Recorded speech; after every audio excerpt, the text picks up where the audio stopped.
ശരിക്കും നോക്കിക്കോളൂ. അപ്പൊ പറഞ്ഞൊക്കെ ഓർമ്മയുണ്ടല്ലോ, പാർട്ടിക്കാര് മിണ്ടരുത്, വക്കീലാണ് കോടതി പോകും നോക്കിയാ പറഞ്ഞിട്ടുള്ളത്. അങ്ങനെ നുണ പറയേണ്ട കാര്യമൊന്നും എനിക്കില്ല. എന്താ? ഒന്നുമില്ല, ചില കോടതി കാര്യങ്ങൾ പറയായിരുന്നു. അല്ല, റവല്യൂഷണറി ഡെമോക്രാറ്റിക് പാർട്ടിയിലെ ഒരു ബുദ്ധിജീവിയാണ് ഞാൻ. ഒരു തമാശക്ക് സൈഡായിട്ട് ഉണ്ട്. തമാശക്കോ? പാർട്ടി എന്റെ ജീവാത്മാവും പരമാത്മാവുമാണ്. എനിക്ക് പെൺകുട്ടിയോട് ചില കാര്യങ്ങൾ ചോദിച്ചറിയാനുണ്ട്.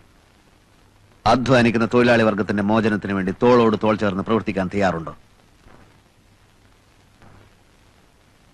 പറയൂ. വേണ്ട, ഞാൻ തയ്യാറെടുപ്പിച്ചോളാം. കുട്ടിയുടെ സാമൂഹ്യ ബോധം എനിക്കൊന്ന് പരിശോധിക്കണം. ബൂർഷാസി കംസ് എലിവ് എന്ന് പറയുന്ന പുസ്തകം വായിച്ചിട്ടുണ്ടോ? അല്ലെങ്കിൽ down trodden a question mark, അഡിൽ സക്സലിയുടെ പുസ്തകം? അതുമല്ലെങ്കിൽ ദാസ് ക്യാപിറ്റൽ?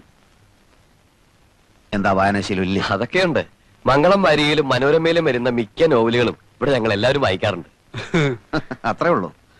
ശരി, വായിച്ച നോവലുകളിൽ ഏറ്റവും ഇഷ്ടപ്പെട്ട നോവൽ ഏതാണ്? ഏതാ മോളെ? അത് ഏതായാലും പറഞ്ഞേക്ക്. ഏറ്റവും ഇഷ്ടപ്പെട്ടത് മനോരമയിലെ ഹവ ബീച്ച്. ഹവാ ബീച്ചോ? അതെന്ത് ബീച്ചാണ്? അറിയാതെങ്കിലും ഫോറിൻ ബീച്ച് ആയിരിക്കും. കോട്ടയം പുഷ്പനാഥനെയും മാത്യു മറ്റത്തിനെയും മോൾക്ക് വലിയ ഇഷ്ടാ. ഇഷ്ടം എന്ന് പറഞ്ഞാൽ